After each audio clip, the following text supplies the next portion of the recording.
আসসালামু আলাইকুম। নজরুল ইসলাম বাবু স্বাগত জানাচ্ছি এনটিভির সকালের খবরে। ক্রাউন সিমেন্ট শিরোনাম দেখছিলেন, এবার পুরো খবর। বিএনপির ৪৬তম প্রতিষ্ঠা বার্ষিকী উপলক্ষে দলের সর্বস্তরের নেতাকর্মী শুভানুধ্যায়ী এবং দেশবাসীকে শুভেচ্ছা ও অভিনন্দন জানিয়েছেন দলটির ভারপ্রাপ্ত চেয়ারম্যান তারেক রহমান। এক বিবৃতিতে তিনি বলেন, আজকের দিনটি বাংলাদেশি মানুষের জন্য আনন্দ, উদ্দীপনা ও প্রেরণার। ১৯৭৮ সালের এই দিনে এক শুভক্ষণে স্বাধীনতার ঘোষক সাবেক রাষ্ট্রপতি শহীদ জিয়াউর রহমান বীর উত্তম বাংলাদেশ জাতীয়তাবাদী দল বিএনপি প্রতিষ্ঠা করেছিলেন। জন্মলগ্ন থেকে এ পর্যন্ত দলের যে সমস্ত নেতাকর্মী মৃত্যুবরণ করেছেন ও ১.৫ দশকের আওয়ামী ফ্যাসিবাদের করাল গ্রাস এবং সম্প্রতি ছাত্র জনতার রক্তঝরা আন্দোলনে যারা প্রাণ হারিয়েছেন এবং সম্প্রতি পূর্বাঞ্চলের বন্যায় যারা মৃত্যুবরণ করেছেন তাদের প্রতি গভীর শ্রদ্ধা জানান তিনি। আইনের শাসন নিশ্চিত করতে পারলেই ১.৫ যুগ ব্যাপী গণতান্ত্রিক আন্দোলনে শহীদদের আত্মদান সার্থক হবে উল্লেখ করে তিনি বলেন, জনগণের অধিকার আদায়ে তাদের দুঃখ কষ্ট লাঘবে এবং দেশের স্বাধীনতা সার্বভৌমত্ব রক্ষা ও বহুদলীয় গণতন্ত্রের ধারা আবারও পুনঃপ্রতিষ্ঠা করাই এখন বিএনপির মূল লক্ষ্য। দলের সকল নেতাকর্মীকে বন্যা দুর্গতদের পুনর্বাসন না হওয়া পর্যন্ত তাদের পাশে দাঁড়ানোর আহ্বান জানান তারেক রহমান। অন্তর্বর্তী সরকারের প্রধান উপদেষ্টার সাথে বৈঠকে রাজনৈতিক দলগুলোর পক্ষ থেকে নির্বাচনী ব্যবস্থা সহ রাষ্ট্রীয় বিভিন্ন প্রতিষ্ঠানের সংস্কারের প্রস্তাব দেওয়া হয়েছে।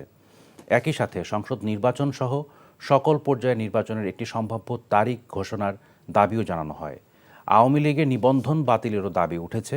তবে প্রধান উপদেষ্টা বলেছেন, রাজনৈতিক দলগুলোর প্রস্তাবনা এবং জাতীয় ঐক্যের ভিত্তিতে রাষ্ট্র সংস্কার ও নির্বাচনের রূপরেখা দেয়া হবে। রিপোর্ট করছেন হাসান জাবেদ।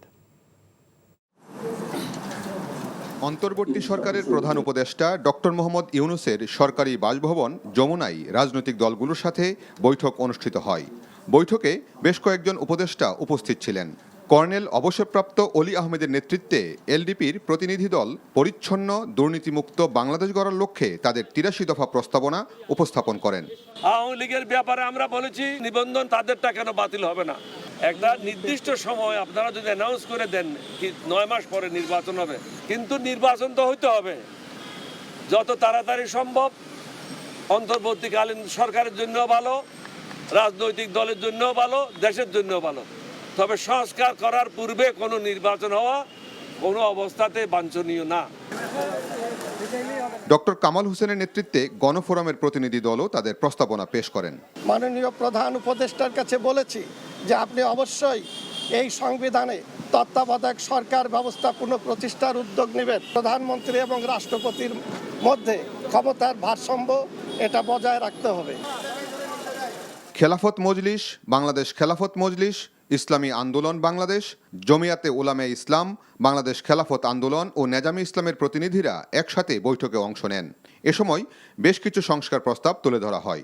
শেখ হাসিনার বিরুদ্ধে একাধিক হত্যা মামলা হয়েছে, তিনি একজন আসামি, তাকে বাংলাদেশে তাকে আইনের আওতায় এনে বিচার ব্যবস্থা করে। বিগত এই ফ্যাসিস্ট সরকার যে প্রহসনমূলক যে নির্বাচন এবং এই নির্বাচনগুলো উঠে নেওয়ার ব্যাপারে যারা নাকি প্রশাসনের দায়িত্ব পালন করেছে, কমিশন গঠনের মাধ্যমে এই অন্যায়কারীদের চিহ্নিত করে তাদের শাস্তির ব্যবস্থা করা। নির্বাচন ব্যবস্থার সংস্কার, নির্বাচন কমিশন সহ ঢেলে সাজিয়ে আবার নতুন করে যেন একটি নিরপেক্ষ অন্তর্ভুক্তিমূলক নির্বাচনের ব্যবস্থা করা যায়।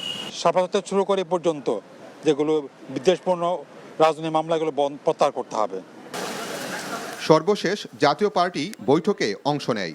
নেতৃত্ব দেন দলটির চেয়ারম্যান জিএম কাদের। বৈঠকে তারাও বেশ কিছু সংস্কার প্রস্তাব দেন। বিচার বিভাগের যেটা রিফর্ম করা, বিশেষ করে উচ্চ আদালতের, সেটা আমরা বলেছি একই ব্যক্তি যাতে সংসদ নেতা এবং প্রধানমন্ত্রী না হন এবং একই ব্যক্তি যাতে দুইবারের বেশি প্রধানমন্ত্রী না হতে পারেন। বৈঠক শেষে সাংবাদিকদের ব্রিফিং করেন প্রধান উপদেষ্টার প্রেস সচিব ও বিশেষ সহকারী। নির্বাচনী রূপরেখার বিষয়ে রাজনৈতিক দলগুলোকে প্রধান উপদেষ্টা কি বলেছেন তাও জানান তারা। মাননীয় প্রধান উপদেষ্টা ওনাদের বক্তব্য শুনেছেন এবং ওনাদের কাছ থেকে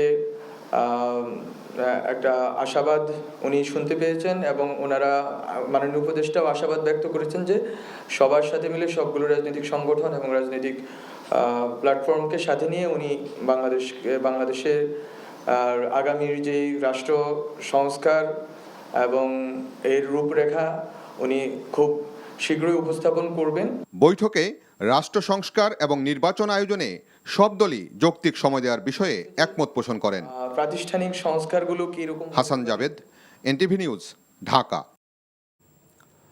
বাংলাদেশের পলাতক সাবেক প্রধানমন্ত্রী শেখ হাসিনাকে ভারতের কাছে ফেরত চাওয়া হতে পারে বলে জানিয়েছেন অন্তর্বর্তী সরকারের পররাষ্ট্র উপদেষ্টা তৌহিদ হোসেন। শনিবার বার্তা সংস্থা রয়টার্সকে কথা জানান ডক্টর ইউনূস সরকারের এই উপদেষ্টা। তার মতে, যেহেতু হাসিনার বিরুদ্ধে অনেক মামলা হয়েছে, তাই তাকে বিচারের মুখোমুখি করতে ফেরত চাওয়া হতে পারে। তবে এক্ষেত্রে স্বরাষ্ট্র মন্ত্রণালয় এবং আইন মন্ত্রণালয় থেকে হাসিনাকে ফেরত চাইতে অনুরোধ আসতে হবে বলেও জানান তিনি। হাসিনাকে ফেরত চাইলে ভারত বিব্রতকর পরিস্থিতিতে পড়বে বলে মন্তব্য করেন তৌহিদ হোসেন। নিজ স্বার্থ বজায় রেখে বাংলাদেশ পৃথিবীর সব দেশের সঙ্গেই বন্ধুত্বপূর্ণ সম্পর্ক গড়তে চায় বলেও জানান পররাষ্ট্র উপদেষ্টা। ছাত্র জনতার বিজয়কে নস্যাৎ করা ষড়যন্ত্র চলছে উল্লেখ করে বিএনপি মহাসচিব মির্জা ফখরুল ইসলাম আলমগীর বলেছেন, সবাইকে রুখে দাঁড়াতে হবে। তিনি বলেন, অন্তর্বর্তীকালীন সরকারকে সময় দিতে হবে এবং সুষ্ঠু নির্বাচনের মধ্য দিয়ে যৌক্তিক সময়ের মধ্যে ফিরতে হবে গণতন্ত্রে। শনিবার কুমিল্লার লালমাইয়ে বন্যার্তদের মাঝে ত্রাণ বিতরণের সময় এসব বলেন মির্জা ফখরুল। রনি রায়হানের ক্যামেরায় হাসান মাহমুদের আরেকটি রিপোর্ট। বানের জলে চরম দুর্ভোগে দেশের উত্তর দক্ষিণের জনপদ। পানি নামতে শুরু করেছে, যতই নামছে জল ততই স্পষ্ট হচ্ছে ক্ষতি আর দুঃখের হিসেব। এমনতর পরিস্থিতিতে কুমিল্লার বন্যা দুর্গত অঞ্চলে বিএনপির পক্ষ থেকে ত্রাণ বিতরণ করলেন দলের মহাসচিব। লালমাই উপজেলার ভুসচি এলাকার ছোট শরীফপুর উচ্চ বিদ্যালয় মাঠে জড়ো হওয়া বানভাসীদের ত্রাণ তুলে দিয়ে মির্জা ফখরুল বলেন, ছাত্র জনতার বিজয়কে নস্যাৎ করার অপকৌশল চলছে। নতুন সরকার মাত্র 20-22 দিন বয়স হয়েছে, একে আমাদের সময় দিতে হবে যে সে যেন একটা সুষ্ঠু নির্বাচন করার মতো পরিবেশ তৈরি করতে পারে, তাই না? আগে ভাগে বেশি কথা বলা ঠিক হবে না। সমস্ত রাজনৈতিক দলগুলোর সঙ্গে আলোচনা করে আমরা গিয়েছিলাম, আমরা বলেছি যে আলোচনা করে বসে সকলে যা চায় মানুষ সেইভাবে একটা নির্বাচনের ব্যবস্থা করতে হবে। কিন্তু দ্রুত তার সঙ্গে জনগণের যে দাবি, জনগণের প্রতিনিধির হাতে ক্ষমতা তুলে দিতে হবে, জনগণের সরকারের হাতে ক্ষমতা। এছাড়াও নাঙ্গলকোট ও কুমিল্লা সদরের কয়েকটি অঞ্চলে ত্রাণ বিতরণ করেন বিএনপি মহাসচিব। বলেন, অন্তর্বর্তী সরকারকে সময় দিতে হবে আর নির্বাচনের মধ্য দিয়ে ফিরে যেতে হবে গণতন্ত্রে। বর্তমানের যে সরকার আছে, প্রফেসর ইউনূসের যে সরকার, একটা অন্তর্বর্তীকালীন সরকার, মাঝখানের সরকার, তাদেরকে আমাদেরকে সহযোগিতা করতে হবে। সমস্ত রাজনৈতিক দলগুলোকে ঐক্যবদ্ধ হতে হবে, ঐক্যবদ্ধ হয়ে এই স্বাধীনতাকে সুসংগত করতে হবে। অনেকেই এখন অনেক রকম মনে করতে বোধ একেবারেই স্বাধীন হয়ে গেছি, এখন যা খুশি তাই করতে পারি আমি, না। বানভাসীদের ত্রাণ দিয়ে মির্জা ফখরুল ইসলাম আলমগীর বললেন, সমাজের যারা উচ্চবিত্ত এবং সামর্থ্যবান তাদের সবারই এগিয়ে আসা উচিত বন্যার্ত মানুষের সহায়তায়। Hasan Mahmud, NTV news, Nangalkot, Comilla. গুমের জন্য দায়ীদের বিরুদ্ধে ব্যবস্থা নিতে সরকার দৃঢ় প্রতিজ্ঞ বলে জানিয়েছেন আইন উপদেষ্টা ডক্টর আসিফ নজরুল। শনিবার জাতীয় জাদুঘরের নলিনীকান্ত ভট্টশালী প্রদর্শনী গ্যালারিতে চিত্র প্রদর্শনী গুম, জান ও জবান পরিদর্শন শেষে এনটিভিকে তিনি কথা বলেন। জানান, ছাত্র তরুণদের ত্যাগের ফলে সবাই এখন ভয়হীনভাবে থাকতে পারছে। বাংলাদেশে যেন আর কখনো গুমের সংস্কৃতি ফিরে না আসে সেই আশাবাদও ব্যক্ত করেন। মায়ের ডাকের আয়োজনের প্রদর্শনীটি আগামী 6 সেপ্টেম্বর পর্যন্ত চলবে। ছাত্ররা কত বড় স্যাক্রিফাইস করে আমাদের এই দিনটাকে নিয়ে এসেছে, যে আমরা এখন গুমের ভয় করি না, আমরা মানুষকে আরও সচেতন করার জন্য প্রদর্শনী আয়োজন করতে পারি। বাংলাদেশে যেন কোনোদিন আর ভয়ের দিন ফেরত না আসে, আতঙ্কের দিন যেন ফেরত না আসে। এবং আমরা আমাদের সরকারের পক্ষ থেকে আমরা দৃঢ় প্রতিজ্ঞ, এসবের জন্য যারা দায়ী আছে আমরা সর্বাত্মকভাবে চেষ্টা করব তাদেরকে আইনের আওতায় আনার জন্য। বন্যা কবলিত 9টি জেলা থেকে দ্রুত নামছে বানের পানি, সাথে সাথে ভেসে উঠছে ক্ষয়ক্ষতির চিহ্ন। রাস্তাঘাট, সেতু, কালভার্ট সব ক্ষতিগ্রস্ত হওয়ায় ভেঙে পড়েছে যোগাযোগ ব্যবস্থা। দুর্গত এলাকায় দেখা দিয়েছে পানিবাহিত নানা রোগ ব্যাধি। বন্যায় এ পর্যন্ত 59 জনের মৃত্যু হয়েছে। বিস্তারিত জীবন আহমেদের ডেস্ক রিপোর্টে। ফেনীতে সরে গেছে বানের পানি, রেখে গেছে বিধ্বস্ত জনপদ। স্মরণকালের বন্যা স্মরণীয় হয়ে রইল জেলাবাসীর কাছে। বন্যায় ধ্বংস হয়েছে গ্রামীণ জনপদ, ধানসহ অন্যান্য রবি শস্যের কোনো চিহ্ন নেই। মাছের ঘের ভেসে গেছে, পোলট্রি খামারিরা হয়েছেন নিঃস্ব। আশ্রয় কেন্দ্র থেকে বানভাসীরা নিজ বসত ভিটায় ফিরলেও অনিশ্চিত ভবিষ্যতের দিকে তাকিয়ে ক্ষতিগ্রস্তরা। যে আমি এখন সিলিন্ডার নিয়ে আসতেছি প্রায় 1.5 কিলোমিটার দূর থেকে। রাস্তার অবস্থা খারাপ, লোকজন চলাফেরা করতে পারতেছে না। আইলা সিডার যে ক্ষতি উপকূলে করে তার চেয়েও বেশি তছনছ হয়ে গেছে পুরা গ্রামটা। নোয়াখালীতে বন্যার পানি নামার সাথে সাথে ভেসে উঠছে ক্ষতচিহ্ন। পানি কমলেও নিচু এলাকায় লাখো মানুষ এখনও পানিবন্দী। বিশুদ্ধ পানির সংকটে জেলায় বেড়েছে ডায়রিয়া, চর্মসহ পানিবাহিত রোগ। হাসপাতাল সূত্র থেকে জানা যায় 5 শতাধিক ডায়রিয়া আক্রান্ত রোগী ভর্তি হয়েছেন, যাদের বেশিরভাগই শিশু। দুর্গত এলাকায় খাদ্য বিশুদ্ধ পানির তীব্র সংকট দেখা দিয়েছে। পর্যাপ্ত ত্রাণ দেওয়া হলেও চাহিদার তুলনায় অনেকটাই অপ্রতুল। এদিকে লক্ষ্মীপুরে অনেকটা ধীরগতিতে কমছে বানের পানি। জেলায় এখনও প্রায় 7 লাখ মানুষ পানিবন্দী। বন্যা ও টানা বৃষ্টিতে লক্ষ্মীপুর ঢাকা আঞ্চলিক মহাসড়ক সহ অভ্যন্তরীণ রাস্তাগুলো খানাখন্দ সৃষ্টি হয়ে যান চলাচলের অনুপযোগী হয়ে পড়েছে। জেলা প্রশাসক জানিয়েছেন, দুর্গত এলাকায় শুকনো খাবার দেয়া হয়েছে। পানি বিশুদ্ধকরণের জন্য 20 লাখ ট্যাবলেট বিতরণ করা হয়েছে। চাঁদপুরে বন্যা পরিস্থিতির উন্নতি হচ্ছে। বিশেষ করে শাহরস্তি উপজেলার 10টি ইউনিয়নে বন্যা কবলিত গ্রামগুলো থেকে পানি নেমে যাচ্ছে। পুরোপুরি বন্যামুক্ত ব্রাহ্মণবাড়িয়া, হবিগঞ্জ, মৌলভীবাজার। এখন তারা তাকিয়ে আছে সরকারি বেসরকারি সহযোগিতার দিকে। জীবন আহমেদ, এনটিভি নিউজ ডেস্ক।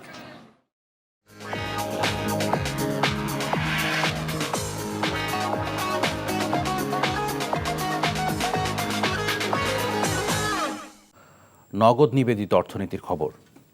বিশ্ববাজারের সঙ্গে সামঞ্জস্য রেখে স্বয়ংক্রিয় ফর্মুলার আলোকে সব ধরনের জ্বালানি তেলের দাম কমানো হয়েছে। ডিজেল ও কেরোসিন লিটারে 1 টাকা 25 পয়সা এবং পেট্রোল ও অকটেন লিটারে 6 টাকা কমানো হয়েছে। পুনর্নির্ধারিত এ দাম 1 সেপ্টেম্বর অর্থাৎ আজ রাত 12টা থেকে কার্যকর হয়। রিপোর্ট করছেন ফাহাদ মোহাম্মদ। চলতি বছরের মার্চ থেকে বিশ্ববাজারের সঙ্গে সামঞ্জস্য রেখে স্বয়ংক্রিয় ফর্মুলার আলোকে প্রতি মাসে জ্বালানি তেলের মূল্য সমন্বয় করা হয়েছিল। তারই ধারাবাহিকতায় তেলের নতুন দাম নির্ধারণ করা হয়েছে বলে জানান অন্তর্বর্তী সরকারের বিদ্যুৎ, জ্বালানি ও খনিজ সম্পদ উপদেষ্টা ফাউজুল কবির খান। শনিবার খুলনার খালিশপুরে নির্মাণাধীন Rupsha 800 megawatt combined cycle power plant প্রকল্প পরিদর্শন শেষে তিনি এই কথা জানান। পেট্রোল ও অকটেনের দাম লিটারে 6 টাকা কমিয়ে 121 এবং 125 টাকা নির্ধারণ করা হয়েছে। একই সাথে ডিজেল ও কেরোসিনের দাম লিটারে 1 টাকা 25 পয়সা কমিয়ে 105 টাকা 50 পয়সা নির্ধারণ করা হয়েছে। ডিজেলের দাম 106 টাকা 75 পয়সা থেকে 105 টাকা 50 পয়সা, মানে 1 টাকা 25 পয়সা পার লিটারে কমাচ্ছে। অকটেনের দাম 131 টাকা থেকে 125 টাকা, মানে 6 টাকা কমাচ্ছে। পেট্রোলের দাম 127 টাকা থেকে 121 টাকা, সেটাও 6 টাকা কমাচ্ছে। উপদেষ্টা বলেন, স্বজনপ্রীতি ও কিছু মানুষকে সুবিধা দিতে অপ্রয়োজনে বেসরকারি খাতে অনেক বিদ্যুৎ কেন্দ্র অনুমোদন দেওয়া হয়েছে এবং ওইসব প্রকল্পের ভর্তুকির মাধ্যমে রাষ্ট্রীয় অর্থের অপচয় হয়েছে।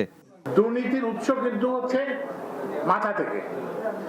আগে যারা ধরেন এই ধরনের আমাদের মতো চেয়ারে বসতেন, তারাই কিন্তু দুর্নীতিকে আশ্রয় এবং প্রশ্রয় দিয়েছেন। এইটা পরিবর্তন করতে প্রতিশ্রুতিবদ্ধ, কারণ আমরা নিজেরাই ওই যেটা বললাম যে দৃষ্টান্ত হতে চাই যে আমরা নিজেরা দুর্নীতিতে সঙ্গে জড়াবো না, আমরা স্বজনপ্রীতি করবো না। সমন্বয়কৃত এই মূল্য 1 সেপ্টেম্বর রাত 12টা থেকে কার্যকর করা হবে বলেও জানান জ্বালানি উপদেষ্টা। চলতি বছরের 1 জুলাই ডিজেল ও কেরোসিনের মূল্য লিটারে 1 টাকা কমানো হয়েছিল, তবে পেট্রোল ও অকটেনের মূল্য অপরিবর্তিত ছিল। Fahad Mohammad, NTV news, Dhaka. এই ছিল সকালের খবরের। এই খবরের ভিডিও সহ আপডেট জানতে ভিজিট করুন এনটিভি অনলাইন www.ntvbd.com। এছাড়াও এনটিভির জনপ্রিয় সব অনুষ্ঠান ও খবরের আপডেট জানতে ভিজিট করুন আমাদের ইউটিউব ও ভেরিফাইড ফেসবুক পেজ। ধন্যবাদ সবাইকে।